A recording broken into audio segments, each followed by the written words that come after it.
The White House on Thursday released a framework as an opening salvo ahead of bipartisan immigration talks. But Democrats were not pleased with the proposed deal, setting up another high-stakes showdown as the government lurches toward another potential shutdown early next month.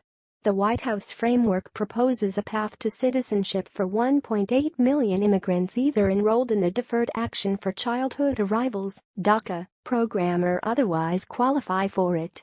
Codification of the DACA program has been central to Democrats' list of priorities during the previous government shutdown fight. A bipartisan working group has attempted to come to an agreement on the issue over the past month. But Democrats bristled at several items in the White House proposal they said aimed to please the GOP's immigration hardliners. That included $25 billion in proposed funding for Trump's long-promised wall along the border with Mexico, as well as changes to legal immigration programs. Representative Luis Gutierrez of Illinois likened the trade-off to a ransom. $25 billion as ransom for Dreamers with cuts to legal immigration and increases to deportations doesn't pass the laugh test, Gutierrez tweeted Thursday. House Minority Leader Nancy Pelosi also slammed the White House plan. The administration's anti-immigrant framework is an act of staggering cowardice which attempts to hold the Dreamers hostage to a hateful anti-immigrant scheme, Pelosi said in a statement.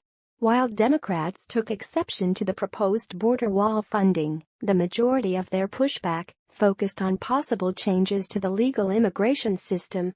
As part of a deal, Trump has proposed to curtail the family reunification system, which opponents brand chain migration to immediate family members, as well as eliminate the diversity visa lottery. The White House claims to be compromising because the president now agrees with the overwhelming majority of Americans that Dreamers should have a pathway to citizenship. Senator Dick Durbin, the number 2 Democrat in the chamber who is closely involved in the talks, said in a statement Thursday. He added, but his plan would put the administration's entire hardline immigration agenda, including massive cuts to legal immigration, on the backs of these young people. Another Democratic member involved in the negotiations, House Democratic Whip Steny Hoyer, called it an example of Trump negotiating in bad faith. But instead of working with both parties in good faith to advance bipartisan proposals that protect Dreamers and strengthen border security, he continues to move the goalposts, now insisting that any deal to prevent Dreamer families from being split apart require that other families be separated instead, Hoyer said. That does not reflect America's values, and it is not good policy. Senator Brian Schatz, a Democrat from Hawaii, also took issue with the proposed legal immigration changes on Twitter. There is no public policy justification for cutting legal immigration in half. None, Schatz said Thursday.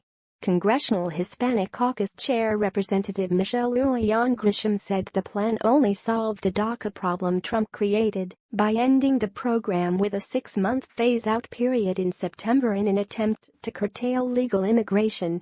The White House is using Dreamers to mask their underlying xenophobic, isolationist, and un-American policies, which will harm millions of immigrants living in the United States and millions of others who want to legally immigrate and contribute to our country, Grisham said in a statement. At the same time, many hardline conservative Republicans on immigration applauded the framework. The White House framework is something that both Republicans and Democrats in the House and Senate should be eager to support, Senator David Perdue said after the release. We all want a good deal, and here it is. The full White House plan is set to be rolled out on Monday, and the Senate has set February 8 as the deadline to reach an immigration deal.